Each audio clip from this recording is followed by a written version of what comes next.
ಗೌರಿಬಿದನೂರು ನಗರಸಭೆ ಅಧಿಕಾರಿಗಳು ತಮ್ಮ ಕರ್ತವ್ಯ ತಾವು ಮಾಡಲು ಸಮಯ ಇಲ್ಲವಾಗಿದೆ. ಸಾರ್ವಜನಿಕ ಕೆಲಸ ಎಂಬುದು ಇವರಿಗೆ ಭಾರವಾಗಿ ಪರಿಣಮಿಸಿದೆ. ಪರಿಣಾಮ ನಾಗರಿಕರ ಜೀವಗಳಿಗೆ ಬೆಲೆ ಇಲ್ಲವಾಗಿದೆ.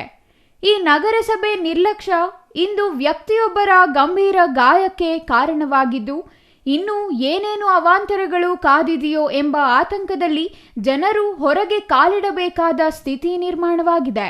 ಗೌರಿಬಿದನೂರು ನಗರಸಭೆ ಅಧಿಕಾರಿಗಳು ಬೀದಿ ದೀಪ ಸರಿಪಡಿಸಲು ಗಮನ ಹರಿಸಿಲ್ಲ. ಪರಿಣಾಮ ಅದು ಮುರಿದು ಚಲಿಸುತ್ತಿದ್ದ ಬೈಕ್ ಸವಾರನ ಮೇಲೆ ಬಿದ್ದ ಪರಿಣಾಮ 45 ವರ್ಷದ ಸಿಕಂದರ್ ಖಾನ್ ಎಂಬ ವ್ಯಕ್ತಿ ಗಂಭೀರ ಗಾಯಗೊಂಡಿದ್ದಾರೆ.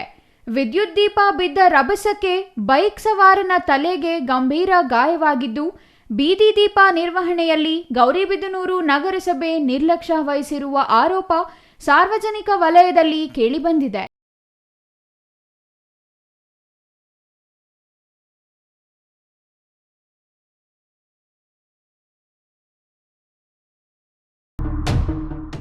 ಇನ್ನು ಬೀದಿ ದೀಪ ಬಿದ್ದ ಪರಿಣಾಮ ಗಂಭೀರವಾಗಿ ಗಾಯಗೊಂಡಿರುವ ಬೈಕ್ ಸವಾರನನ್ನ ಗೌರಿಬಿದನೂರು ಸಾರ್ವಜನಿಕ ಆಸ್ಪತ್ರೆಯಲ್ಲಿ ಪ್ರಥಮ ಚಿಕಿತ್ಸೆ ನೀಡಿ ಹೆಚ್ಚಿನ ಚಿಕಿತ್ಸೆಗೆ ಬೆಂಗಳೂರಿನ ನಿಮಾನ್ಸ್ ಆಸ್ಪತ್ರೆಗೆ ರವಾನಿಸಿದ್ದಾರೆ. R Manjunath, CTV news, Gauribidanur.